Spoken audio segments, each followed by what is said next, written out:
Hello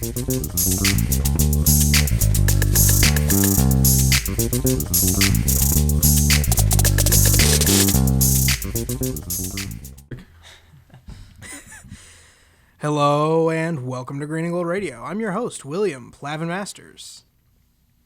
I'm Senior Joe Kudnick. I'm Senior Tommy Furch. I'm Principal Matt Stepnowski. And we're talking movies today, gentlemen. We are talking movies. Joe brought the idea for this podcast, talking about movies loosely, the best movies, the most exciting movies. So let's dive right into it. Joe, what's your favorite movie that's come out in the past year? I've got to give it to Nope by Jordan Peele. I haven't really kept up with movies all that much. Like, I've watched a couple new ones, but that one, I don't know, something about it was really, I just really liked, like, I don't know, such a creative movie, such a creative style, like nothing like I've ever seen before. So that's my pick. It's so weird. It's just a weird movie. Yeah. It's so weird. What's weird about it? I haven't seen it. Well, I mean, if you just gotta watch the trailer and you pretty much understand it. Like The trailer is the movie. It's just a bunch of people looking up and well, saying, Pretty much. yeah, I mean that's pretty much Yeah. it. But Sounds it's a weird movie. It's a good movie though. I don't like it as much as his other stuff. I thought like Get Out and Us was a little better. But I watched Get Out like a month before. Is Us the movie with the doppelgangers? Yeah. I saw the doppelganger scene because Mr. Raffin was considering showing it in class. I was like, please don't. But that was Scar some people. twisted. I mean, that was hard to watch. yeah, that's a scary movie. I mean, that was hardcore. It just has such an interesting spin on like horror in general. Yeah, he's got I think he's making one more on his, like he said he's gonna make 4 horror movies, so he's got one more he's making, I think.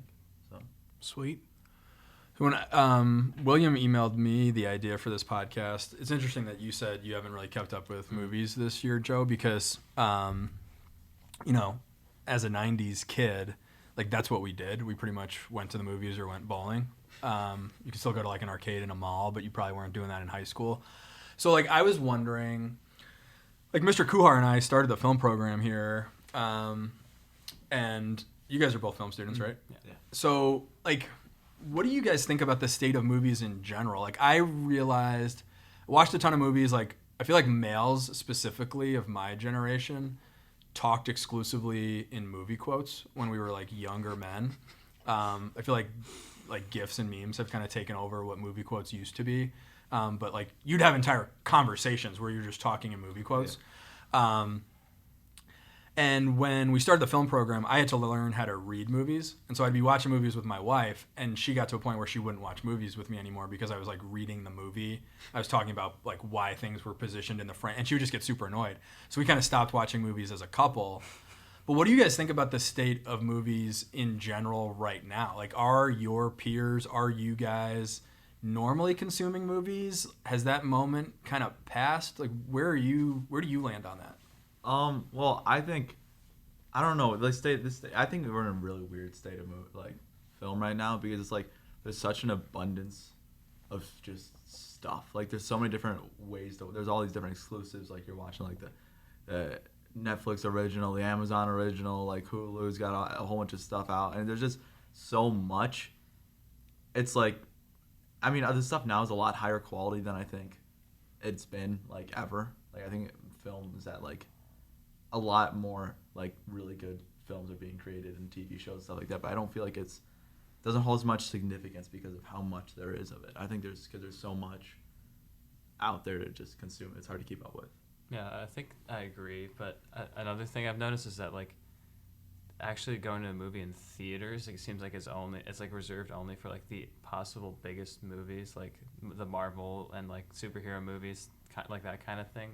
Like it's not really a thing to go see like a kind of like smaller movie anymore. It's kind of only those big ones, and that could be due to the fact that like the smaller filmmaker has like an outlet on different like that maybe they just want to make it a Netflix original or something like that. But also like with the amount of movies, sometimes like things just kind of like blow over my head at least like me, because I'm not like completely up to date with everything. Like sometimes I'll look at like the Oscar nominations and like half of them I've never even heard of, and I'm like, where like did these movies actually come out? Like, but has that been true for a while now, Joe? At least like since I've started at least being somewhat interested in movies. So we're talking years. Probably 5 years, like, where you'll see 5 years, movies and something you're like, like I don't that. even know what that is. Yeah, I've never heard yeah. of it. The last like 5 years is when I've really actually sort of at least kept up like at a base level. Yeah. Yeah. And I think like that's kind of due to like the amount of people who are actually making movies nowadays. Yeah, I think COVID really played a big part in it because it's like people kind of stopped going to theaters because all the theaters shut down and stuff because you got like, COVID obviously. Right. And that's I think when all the exclusives and everything and like streaming platforms kind of took off. And I think it just won't be the same for a while or ever. Was movie going a big part of your social life? Like, you guys were sophomores in the year that we were fully masked, right? Yeah. So, like, prior to that, was part of your freshman social experience going to the movie theater with your friends, or was it already kind of on its way out at that point? I think one of the last big like Avengers movies came out when we were freshmen. I forget which one it was, but I think that was the last like really big experience I remember like at the movies. Like that was actually like we weren't just going to see the movie; it was like an experience, I guess. But ever since then, it's kind of just been like more low key. Like, oh, maybe we'll like go see a movie, but it's not like a big like event anymore because I'm kind of like less into Marvel than I was when I was like Yeah. first that was kind of like my first real introduction to like blockbuster movies, I guess, was those big Marvel movies. And I'm kind of like less into them now, but it was fun at the time, I'd say. Yeah, I mean, that kind of applies to something that Tommy said that I wanted to come back to. Like, you guys watch classic movies, older movies, as part of what you do in class. And Tommy, you said like the quality of stuff that's coming out now is of such a higher quality.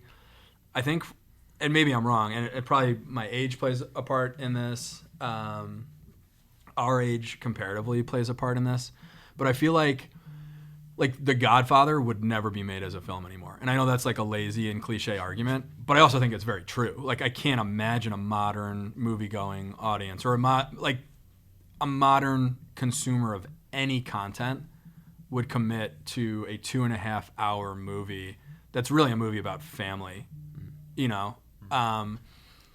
And from my perspective, like, even the great comedies are gone. Like, I came up, like, so, like, when I was, like, my most free and fun is probably, like, as college is winding down. And that was, like, Will Ferrell and that crew at their zenith. You know, when I was your guys' age, it was Adam Sandler and his crew, and they were at their zenith. Like, it doesn't seem like you see that come through anymore. Like, there aren't, like, the great comedies, because I would see that as an experiential thing. Mm-hmm. So where do you feel you're seeing, like, an improvement in what's being put out? Because I worry that it's just my oldness that there's so much content that I just throw my hands up and say, like, I don't know what to consume or if I even have the desire to consume because there's so much. Is that an experience for your generation? Like, are you overwhelmed by content or not really? I think like I speak for, you know, a lot of us, like, we're overwhelmed with it, but it's like it's not a bad thing because it's like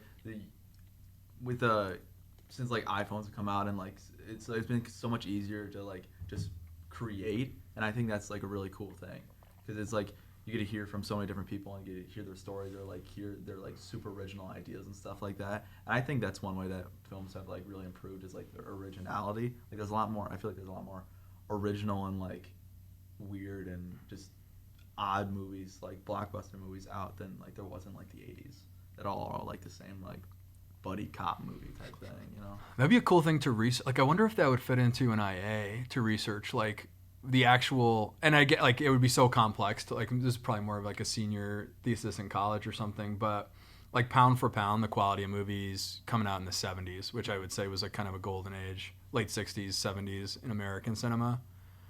Pound for pound, like, how does it hold up with the movies that are coming out today? Because it seems like a lot of the thought piece movies just go directly to one of the streaming services now. Or they go to the theater for like 2 weeks and then they're out.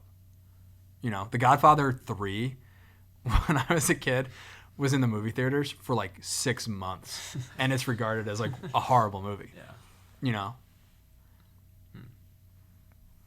I think movies from like the past in American cinema were so original and so like revolutionary in the fact that it hadn't been done before that they're good simply because they were the first of what they were doing.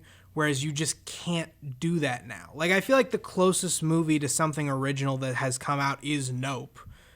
But it was just weird. Like, it was just weird. It was original in the sense that I haven't really seen many movies like that, although I haven't watched a lot of horror movies, so maybe my perspective just isn't built up. But I feel like it's hard to do something truly original now. I feel like Marvel is kind of running into that issue where, like, they've already kind of exhausted everything in the first 4 phases, and now at phase 5 they're just kind of like, what do we do? So we're just going to do the same thing we've been doing for the past 2 decades, and it's going to just be a slow fizzle rather than if they would have just ended it Endgame, you know. Yeah, I'm very interested for what comes next. I don't know do any of you guys listen to Bill Simmons or any of his stuff? Bill Simmons is kind of like the Dave Portnoy for old people. So like Gen Xers listen to, like, his Ringer network is Barstool for people over probably 37, I would say. All the same stuff. Tons of podcasts, tons of writers and producers in his suite, but like the audience is probably 35 and older. And I bring him up because I wonder how much TV has changed everything as well. Like, there's a podcast in that suite of podcasts called the Prestige TV podcast, I believe it's called. And if you think about it, like, a lot of the stories that are like Godfather, Deer Hunter, any like thought piece from like the golden age of American cinema, I feel like those stories are now being told in long form on television more so than in a movie. And I think movie stars are much more comfortable being in television now, so you get more star quality. But I don't know. Yeah, I kind of agree with that. I think TV shows are so much more massive than movies. Like, you rarely hear people talking I don't about even think movies. it's close. Like, I mean, just off the top of your head, you can think of like a dozen shows that people are like, "Oh, have you seen this? Have you seen this? Like, have you seen the new Jeffrey Dahmer show? Have you seen this? Like, have you seen the show? And I mean, Right. like, I don't know. I feel like it's just television is just, and TV shows are just pass movies by like a mile. But I don't think it's necessarily like a bad thing though, because I think it's still a type of film. I think there'll always be movies. There'll always be people who like will go to the movie theater and stuff like that. So, But like, so to that point, there'll always be movies. Like, movies come at a price point. If people aren't going to the movie theaters, like, what do movies become? Because if you're not getting that box office money, like, if you don't know, I think Joe brought up like just event movies. If you don't know that your movie is going to put up like end game numbers, what kind of resources are you putting into it? And then is it going to go to the movie theater or is it going to go to television? Like, it's interesting. Tommy said something interesting that, people my age probably worry about because you grew up in a world that doesn't exist anymore. But the ephemera of things, like how quickly things come in and out of meaning and care, like, I find that concerning because I feel like we lose kind of a rallying point to talk to each other about whatever. Like, there isn't that just thing that we all experience that we talk. Like, I mean, millions of people were watching episodes of Seinfeld when I was in high school. Like, do millions of people watch anything in unison anymore? Like, how often does that happen in a given year? But the flip side, to Tommy's point, is like, it's destroying the monomyth. So anybody can tell a story. There's a lot more stories that can be told. And like, how do you know what's been gained or lost in a zeitgeist change? Like, when you're living through it, yeah, that's a good question. I don't know. Like, I feel like they're like kind of what Joe's saying, like that the last big event that he like went to go see a movie was Endgame, you said, or Yeah, probably or that, one or two. one of the two. Yeah. And I just think since I truly think COVID has had a massive part to play in it, because I don't know, like I can't think of the last time like everyone's like camping out to buy tickets for the new movie or something like that. Like, I don't know, I think that part of film and movies and just like the industry is just dead. Like, I don't know if that's able to be, because everything just goes straight to streaming services, or people are like more interested in TV shows and stuff like that. But I think more people sort of rallied around that though. Like, they're more rallied around like the fact that, oh, this new season's coming out on Netflix tomorrow at night at 12 o'clock or something like that. Like, new Stranger Things is coming out. Like, I think people sort of rallied around that because like movie theaters have kind of not gone obsolete, but like the idea of going to a movie theater as like a big event has become kind of obsolete. Yeah, I think also like with COVID, people were like binge watching shows, and then like now like shows are kind of like catered to that. Like they give you a season at a time rather than like an episode a week. Like, and like when Stranger Things comes out in the summer, it's like, oh, we can sit down like every night for a week and watch this. So like rather than, oh, we have to watch it on Monday at 7. So like it kind of, I guess like I think maybe like Netflix themselves like kind of sees like how people really want like to consume it, rather than like they see like the trend of like binge watching like in the midst of COVID, and I think they realize that like they'll get a lot more like hype and like excitement for something if it's like all at once, rather than like I guess like waiting for it would also be like a way they could do it, but I think they realize that like giving it to the audience all at once would just creates this like huge like hype and excitement for it. Yeah, because people get bored. I mean, if you, Right. Yeah. I don't think there'll be any successful TV shows that like how Breaking Bad or like Right. Sopranos or like Yeah, any shows yeah. where like, oh, it's on every once a week or something like that. I Yeah. can't see that like happening anytime soon, because everyone's like, I think there's just so much to distract you from that, like the idea of waiting for stuff. Right. And I think another thing is like, at least for me, like I didn't really love the new Stranger Things season, but like after like an episode I didn't really like that much, I'd be like, well, I mean, maybe I can see if it gets better. Like I by the ejected end. after the second episode. Yeah, but like if it's like you have to wait for it, like I think it's less exciting, or not less exciting, but less appealing to be like, well, I could wait till next Monday and see if they come back to, do whatever. But I think like there's kind of pros and cons to both, I guess. Well, then you have streaming services like Disney Plus, who does do like weekly releases. So like when they released the last season of Mandalorian, which has been kind of a cultural phenomenon type thing, like most watchers of like sci-fi have seen the Mandalorian, and like universally, like the Star Wars fan base is kind of broken up between people who love the sequels and hate the sequels for the most part. And then everyone can agree that The Mandalorian is fantastic. So since Star Wars knows that, and Disney knows that they have the entire fan base on kind of like hook, line, and sinker, they can afford to release that kind of weekly thing. It's all about that attention span of the audience. And I feel like streaming services are kind of like riding the line and seeing what they can do. And like this movie culture is going to turn more to streaming services than it is to in theaters. What was interesting about that, because as you guys have been talking about streaming, I just saw something this past week that talks about how poorly all the streaming services are doing financially. So, like, they were essentially just throwing a lot of money into getting as many eyeballs on their stuff as possible without a good business model on how to actually monetize that in the way they need to. Like, Disney reported losses this quarter. Netflix is in trouble. I think a couple of the others. And then you have, like, your, like, Peacock and, like, Paramount. They have, like, 2,000 people each. And it's, like, so, like, as we're talking about all this, I mean, you guys have studied enough history to know that, like, this moment is going to end. And, 20 years from now, you'll be talking to someone in high school and being like, back in my day, we just sat in the basement and streamed like 20 episodes straight of whatever, and it was awesome. Now you guys are doing whatever. Like, do you guys have any thoughts on what's coming next? Like, because you brought up attention span. Like, I don't disagree. Like, even as someone who actually wants some delayed gratification, like I want to pass the like artistic consumption marshmallow test, and I want to wait, and I want to think, and I want to have, like, I was a Lost. I don't know if any of you guys ever watched Lost.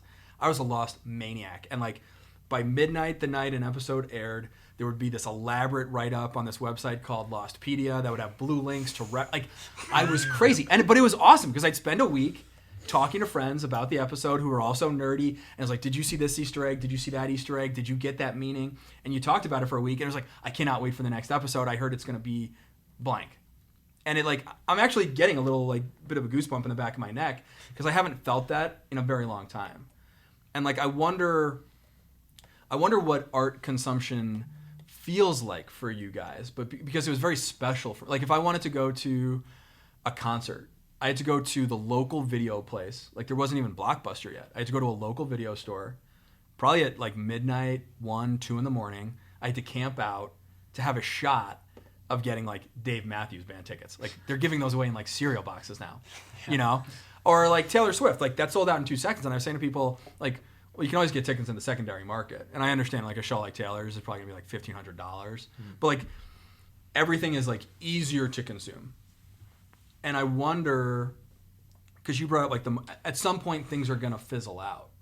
So when this fizzles out and like Mr. Show can only do so much, or like this guy on YouTube or this guy on TikTok, or the US government bans TikTok, you know, and the streaming services have to combine into 2 mega streaming services. Like, I wonder what the next step is. Like, because like my generation started desiring like hipster stuff, like craftsmen who grew beards and wore flannel and like made artisanal mugs of like ginger beer. You're like, oh my God, have you been, like, it's so good and old timey. And like, that's something like people my age like desire and seek out. You hear people looking for experiences. Like, do you see a world? Like, I mean, we're already starting to see it. Like, Elon Musk is just like, I'm going to just like have a midlife crisis, buy the most expensive Corvette ever. Yeah. And then I'm just going to drive it up a curve and into a fire hydrant. Like, like we're at a moment of an era that you guys lived through. I think. Yeah. Maybe I'm crazy. Maybe you guys don't feel that way. But I feel like that era is ending. There can only be so many superhero movies that people will be able to consume. Yeah.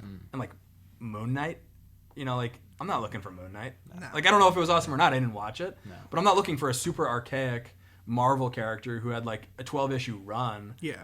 You know, so like, do you guys have any like feelings or thoughts about what you could see coming down the pike? I feel like based on history, DC will just never get its act together. I want it to so bad. I wanted DC comic streaming universe service. Well, not even that. Just I want DC to do what Marvel did. I want them to have a linear time. I want like a linear, just kind of storyline. It's 4 phases. It's easy. It's streamlined. It's beautiful. Like what Marvel did up to Endgame. I want them to do that, but I don't think they ever will. And I think we're seeing the death of the superhero movie. I think this is what we're seeing right now. So I think what's going to happen next is there's going to be a new genre, or maybe a rebirth of an old genre that kind of fills the void of what superheroes were. And I think if it's a success, Avatar might do this. So there's a sequel to Avatar coming out. I think it needs to gross $2 billion to break even or something ridiculous. Like that, yeah. I think it's absurd, but I feel like it's going to set a precedent for what's going to be the next wave of what people get into, at least movie wise. I think at least for a few years, people are still going to try and chase like what Marvel had for a while there, and even themselves, like they're trying to, you know, like the Black Panther just came out and it's probably still doing numbers, but I haven't seen it. I haven't really heard much about it. But Kuar texted me that Neymar was a boss, so yeah, right. you know that much. Yeah. But I think like, I don't know, there will always be like the huge blockbuster movies, like maybe the next Avatar or something like that. But I can't really see like the new, like there being, I guess you could always like reintroduce, like they did it with Batman. They can always reintroduce someone else as Batman and it still does great. But I feel like there's going to be a certain point where people are just like, all right, we need something like original. We've seen this a million times. Like you could do it, spin it however many ways you want. We just want something new, I guess. Yeah, like that's interesting to think of like a new genre, or not really new, but like a rebirth of a genre, like how like Will was saying, like. Mm-hmm. I just can't imagine like a whole new genre. I mean, you obviously imagine it's like thinking of a new color. Like you obviously Tell me about a new color. You would obviously think of like Describe it to me. obviously like an action movie, a comedy, like a drama, horror. But then like I feel like superheroes is like a whole nother category. And like there's stuff not. Was there anything like that when you were a kid? Like was there like I know about all like I said like the classic movies, but was there like a certain type of movie that was just like totally different from everything else that you saw that you could see like coming That's a great back? question. Because like, I mean, I don't know if you guys have seen, this is super old now. Like I used it when I was teaching. There's a fun, really short thing to watch called Everything is a Remix. And it shows you that like, even the original movies in my childhood.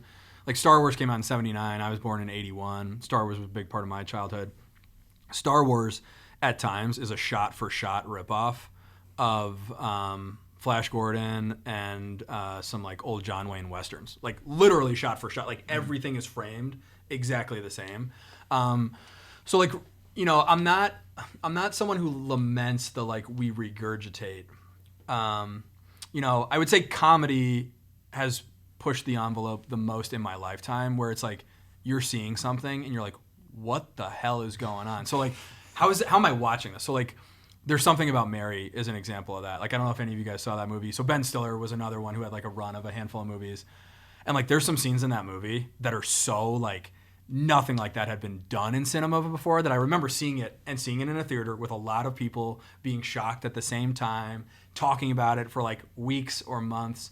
But I don't feel like I can remember genres being just like coming out of the ether. Like, the reason I was asking the question is I think all of the ways, and this is, I think you saying it would be like trying to describe a new color that you've never seen before is really poignant, because I think the next stage is the metaverse. Like, I think we're moving towards a Ready Player One type of existence where it's like, who the hell watches movies anymore? Like, you can act out scenes from Endgame. Like, why are you watching a movie?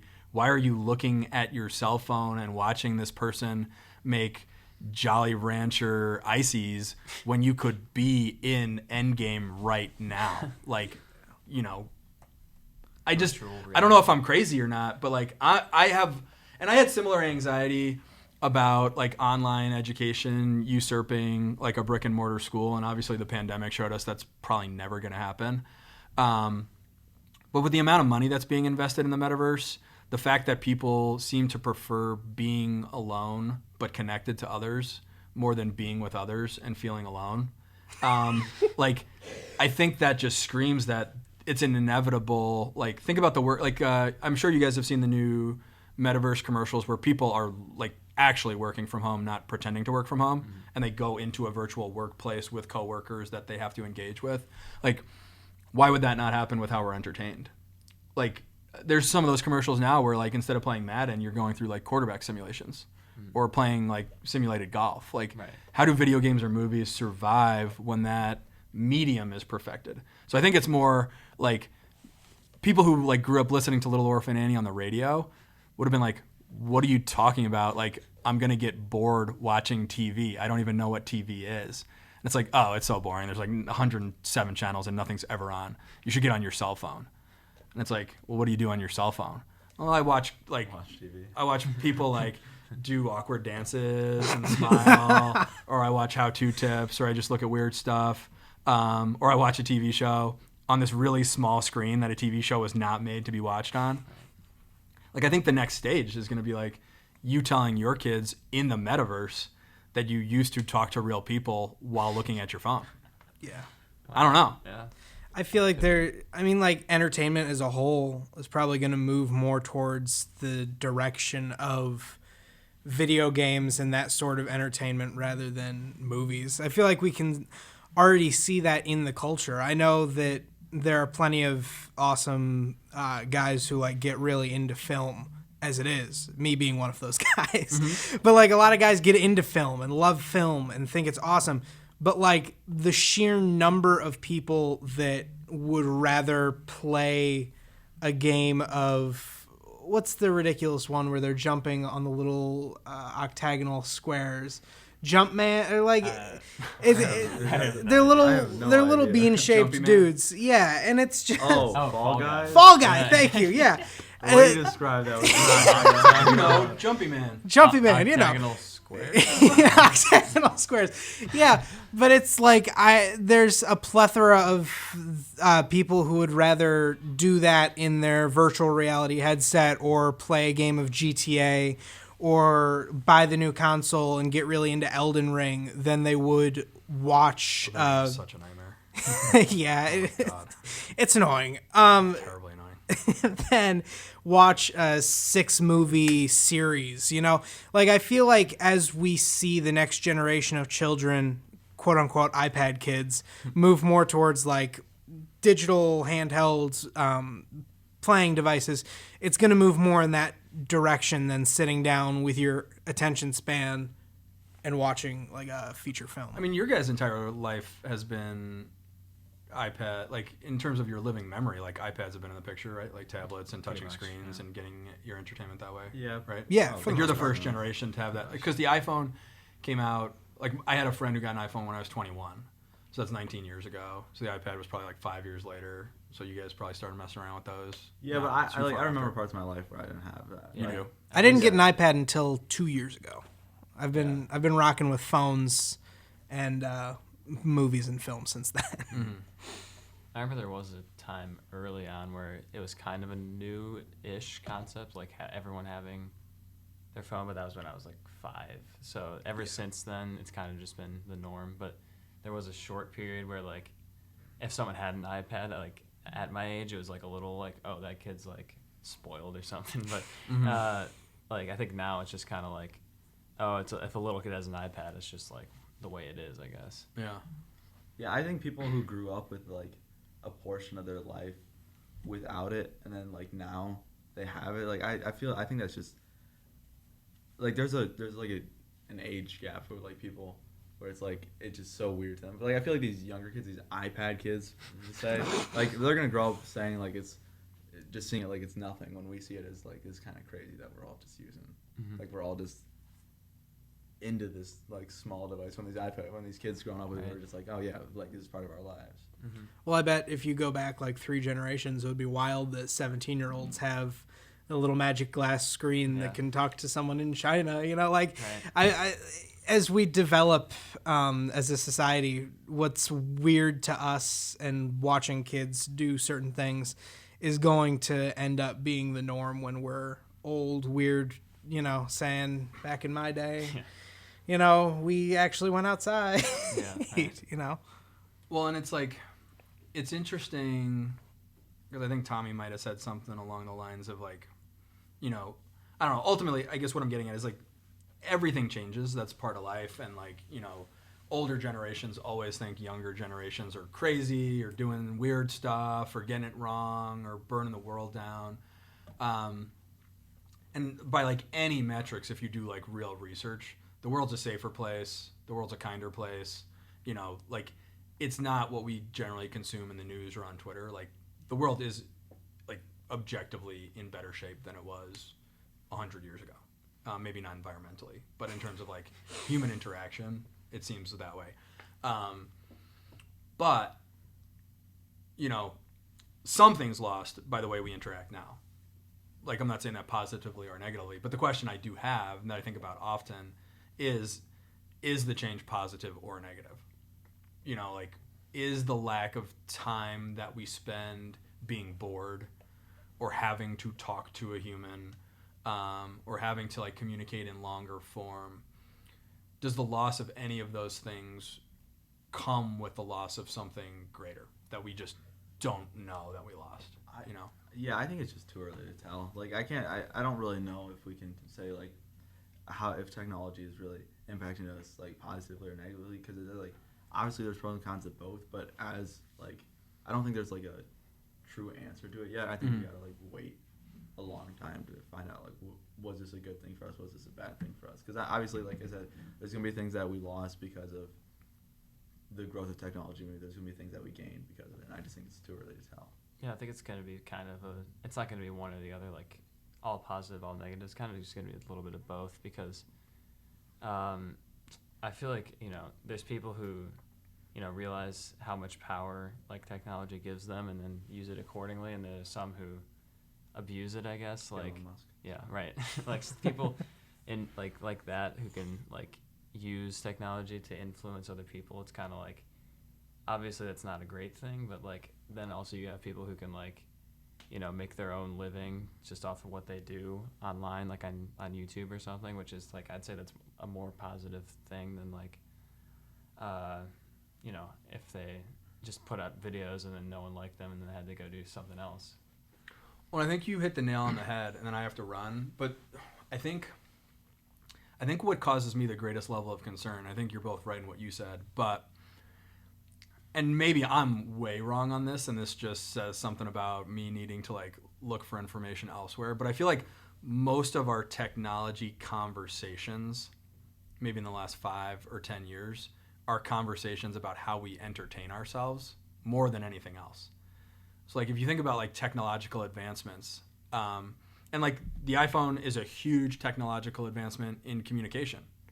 But how much time do we spend talking about the communication benefits of the iPhone versus the entertainment side of the iPhone, whether it be games like Jumpy Man or social media? Like a lot of stuff comes from like that's one thing where I think the data does exist now, that social media has been damaging to like humans as a species. Like in the pandemic, that one documentary came out, Social Dilemma. Oh, such a good and like it was just loaded with just data on how things have changed since that's become a part of our lives. But like, you know, if you live in a world where advertising and corporations are really kind of the true operators of like how society is run, like, is that something that we need to be really worried about? Because that's why we're talking so much about entertainment. Like, if I'm not like a huge like politics or politician guy, but if people who like dedicated their lives to politics didn't have to answer to lobbyists from like companies that exist to entertain us or get us to consume, would we be worried about and talking about different things? You know, Yeah. I don't know. I gotta go. All right. Thanks, guys. Yeah, Cheers. Thanks for coming on. Yeah. Skills on your day. Skittles. Take a Skittle. Why not? Plaid? I'll take a few. Yeah. Skittles are one of the few vegan treats, so Oh yeah. I will. I'll I indulge. haven't had Skittles in a long time. They're good. Some deep stuff we're talking about. This is very deep. Yeah. We gotta take a Skittle break and Yeah, chill for a we went from segment. movies to like technology as a whole. The political, economic state of the world. Pretty much, yeah.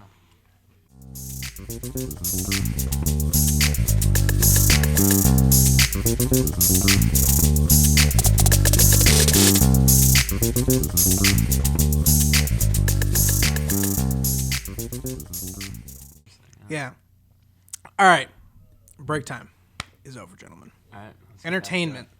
What do you? So we see. We've talked about movies. Talked about political and economic state of the world. Where do you guys see entertainment going? I know Mr. Stepp talked about the metaverse a little bit, and I somewhat agree. But like, where do you see it going from here? Where are we taking entertainment? Well, I think inevitably like music and film, or not music, film and TV are gonna die at some point. But I think music's something that's always gonna stay there. I mean, if you think about like the more cultural events for people our age, it's all like kind of revolves around music. Like, oh, did you hear the news? It's a new, Drake album dropped or something like that. It's all about. I feel like a lot of it's about that more so than any other form of like media or like art of some sort. So I think music's gonna continue to thrive more than anything. I think like the most volatile, I think that's the right word, industries or like entertainment businesses would probably be movies, and then I guess maybe like social media in general, like influencers or like TikTok, like people who make money off that stuff. But like that can change in a minute. Like 5 years ago, TikTok was like barely a thing, and now it's like the biggest app. But like I feel like with like music and even like I was thinking like even like sports, like all that stuff has just remained like nothing in like besides like a few slight rules, like nothing in sports has really changed like by the way we consume it. It's kind of all like besides this slight, like obviously slight things change, but like the core of like football has not changed. Yeah. The core of baseball and basketball has not changed, but like I would say the core of like, you know, the first year of like Instagram and then what it is now, or like the first YouTube video and then what we have now, like that is all like it could go anyway with movies and like social media stuff. I feel like there's almost a certain aspect of like what we perceive to be something that's going to die out, but then like with its dying breath, it's going to give birth to something new. That sounds really cheesy and cliche, but like I feel like there's a certain aspect to film that's just gonna be immortal. People are gonna keep making films whether they're good or bad. But I feel like Tommy kind of hit it on the head. Like we are gonna progress, I feel like, more towards what we consider to be like less digital performance art almost. Like we're going to evolve more towards the abstract than the concrete. Like more music performances, more going to the art museum and enjoying that type of thing than going to the movie theater and buying tickets and sitting down and watching a movie. I know at least with the IB cohort of this year, that's kind of what I've noticed a lot of guys progressing towards and moving towards. Correct me if I'm wrong, but yeah. Oh, I can see it. Yeah. I wasn't even thinking of like the art museum as like a possibility because like obviously like modern art it's like a big thing, but like I feel like the first wave of it is kind of like it's kind of over.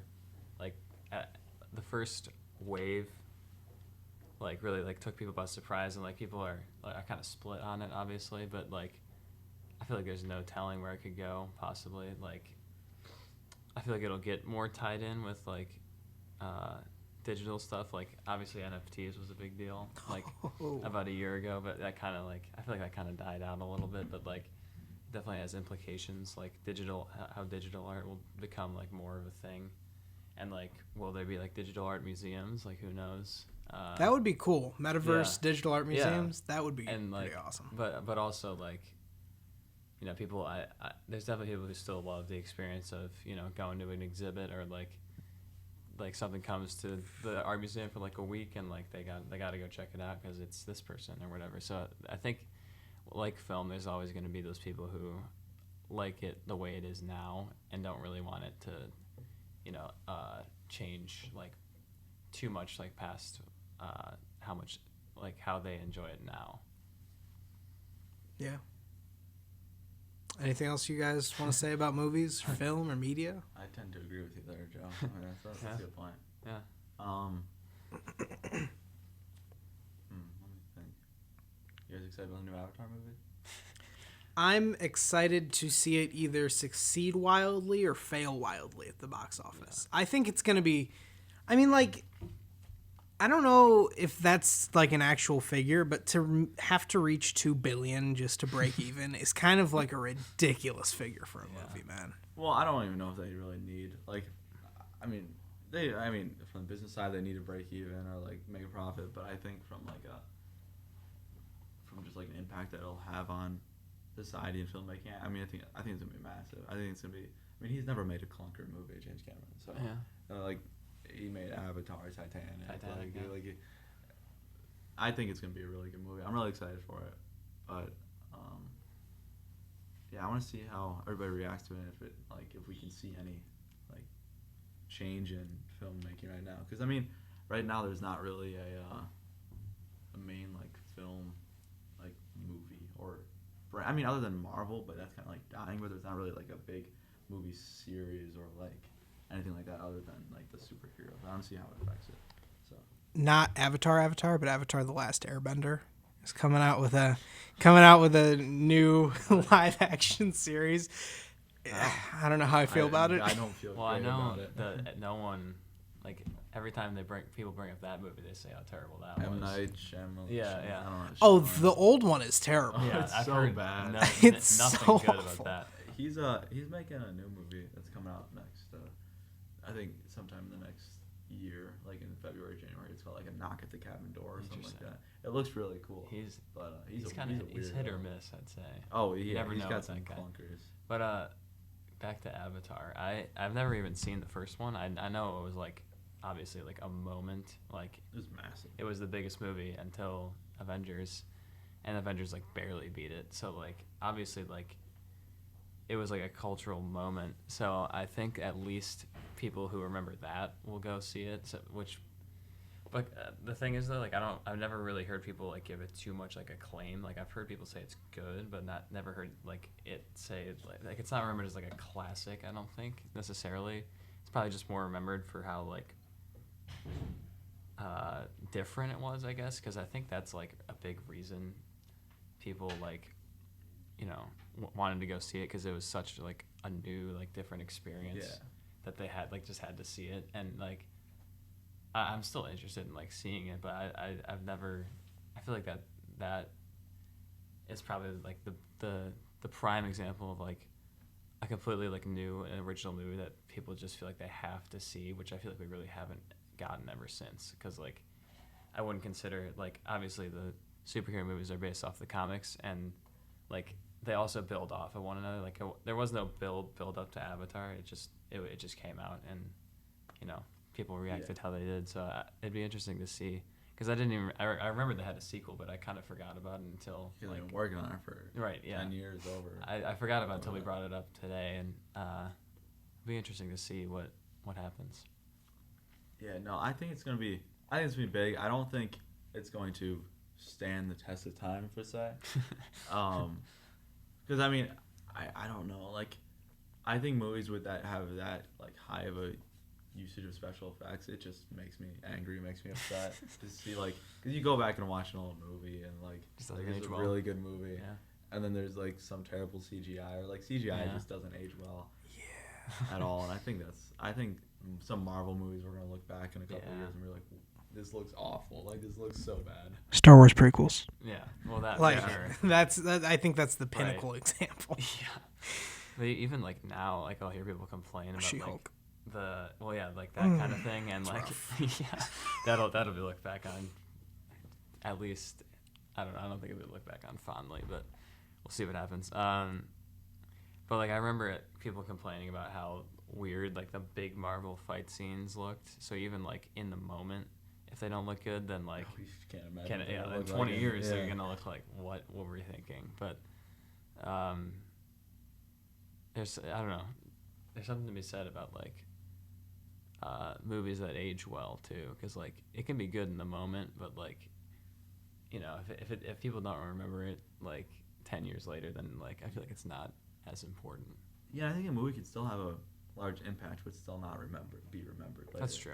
Like it could still like spark like a wave of filmmaking, or just be very inspirational to like that one filmmaker. Mm-hmm. Like true. like I think Avatar kind of like it was before like that huge Marvel thing. I'm not saying Avatar's responsible for like any of the Marvel movies, but I'm saying like I think what they saw that Avatar could do with special effects and with everything like that, just how they can make movies look. I think it changed. I just think it's just changed filmmaking for the better. Yeah. Since huge fan. Yeah, I gotta watch it now. I've never seen it. I mean, it's a pretty good movie, but it's not like a Godfather. Or Yeah, no, I've heard it's like, more of an experience. I yeah, guess. it's Like you see it once and you're like, oh. All right. It's as weird as anything, Yeah. It's pretty good. It's just like it is. It's not. It's not It is. That's like that's for kind of it. for holding one of the top 5 spots of like grossing movies of all time. Yeah. You'd expect it to be revolutionary, Yeah. and it's just it's just another one of the sci-fi movies. It's like Yeah. the Harry Potter movies. Hot take out of the Harry Potter movies are not that good. They're like, It's fair. I get why they were so popular because it's Yeah. Harry Potter, but they're like, I also look back, I'm like, how did this make billions of dollars, or not billions, but I mean like, Some of them might have. I think. yeah, but Because J.K. Rowling has like a cult following. Yeah. Well, that was before she like, started being being weird. being But super weird. I grew up with the books, so I always really loved like the first 3 or 4 movies, but like after that I never even really watched, never kept up. Yeah. And I don't know, they're not. I feel like they're not super important necessarily, but like they're more of just like a fun time than anything else. Nostalgic. Yeah, I definitely. will say, and this is a hot take, but I feel like Fantastic Beasts, the new Harry Potter, or what is it, trio of movies or whatever Something it like is. that, yeah. The ones that I've watched have been fantastic. Fantastic Beasts. There Oh, you go. but like I feel like Yeah. those have been good. They haven't stemmed from any previously made material besides the Harry Potter books, but like the characters are all original. It's pretty good. It's it's just more of the same. It's hard to write movies that aren't 3 hours a piece off the Harry Potter books. Like Yeah. they're just I have them all on my thing. They're probably the width of this table. Right. Like, Yeah. Yeah, it's funny in the movies they'll just like casually skip over like 100 pages. And Yeah. Yeah. Especially that Exactly. one, the Order of the Phoenix. It's like, I don't know, almost 1,000 pages. So you can't fit that all in a movie, really. Yeah. I feel like once they made like the first few, they're like, well, we got to finish the series now, and so they had to, pump them all out before the guys got too old. Dude, yeah, talk about money though, like how much money they made on those movies. Oh yeah, it's insane. Like you barely even ever see most of those actors again because like they're probably like they don't need to act again. They could just be Harry or Ron for the rest of their lives. And Yeah, I mean- no one cares. Yeah, I guess I guess the Harry. I guess what's his name? I've never seen Ron Weasley's No, character no, on yeah. anything. No, I guess a couple of them kind of jumped off of that, but like some of the secondary characters, they're probably like doing great, but like, Except Hagrid. yeah, Yeah, he. R.I.P.. rest in peace, yeah. God bless. Yeah, that's interesting. That's always interesting to see because like I feel like I get the same feeling with like Stranger Things and that's so many kid actors that you set up to be great, but like I feel like the large majority of them are probably just gonna fade, but that could just be me because like they also have a huge like social media presence and like I feel like that's something that was missing when like Harry Potter came out. Like you could just like you wouldn't hear from them until the next movie. So like I guess we can tie it back in. Like those characters like keeping in contact with their fans might like lead to them having a more like sustainable career and have them like because they kept in touch after and like the 2-year break or whatever. But I don't know. That's interesting to think about because like I feel like that's the biggest like young like kid like centric thing that's been around maybe since Harry Potter, at least popular. And I don't know. We'll see what happens with those guys because they're almost adults now. Most of I think them. they are all. They Yeah. are pretty much all adults. Yeah, and I think they're doing another season. So I They could be are. They wrong, got one but- more, I think. They're Yeah. doing another season of that. I know the actress who plays, what's her name? The Number. 11? 11. Millie Bobby Brown. The Number, Yeah, and she's actually in a lot of stuff. She's but- doing some other stuff. I feel like that is the issue with kid actors, though. Is it's like, it's one of those like morally ambiguous things where like there's been simultaneously so many kid actors who have grown up to actually have amazing careers, Yeah. and then so many who have just like failed. died, like Yeah, like literally. literally died. Yeah. Like a lot of what is it? I think it's Disney. Yeah. They've had 5 child actors die from either drug overdoses Right. or random BS in the Mm-hmm. past few years. Like I feel like it's either affects them in an extremely positive way or an extremely negative way. Yeah, definitely. And I feel like the results of that are just going to become more and more apparent with social media. Definitely, yeah. Yeah. It's interesting.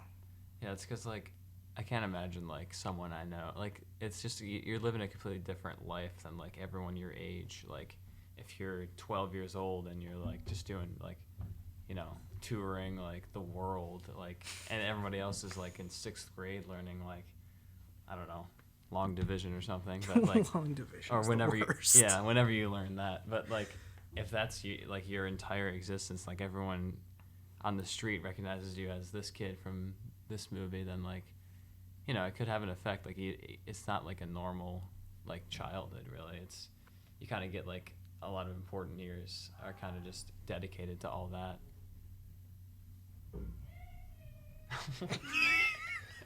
What is that? All right. Well, that was something. Yeah. That was interesting. Yeah. Yeah. All right. Anything else, gentlemen? Oh, I think this is a good place Film, to wrap it up. Stuff. Yeah. Thank you for having us. Yeah, on. thanks for having us on. Of course, It's guys. a good conversation. Solid podcast. You're welcome on whenever you want. Solid. you know? That's it. Solid. All we get is Okay. a solid. we Fantastic. we might- Phenomenal. We might hop back on sometime back on. again. Why not? Tommy, the podcast is huge. People are saying it's one of the biggest podcasts of all time. It's great. It's gotta be. All right. This has been Green and Gold Radio. I'm your host, William Plavin Masters. I'm Joe Kudnick. I'm Thomas Birch. And Mr. Stepnowski is not here. We will see you next time.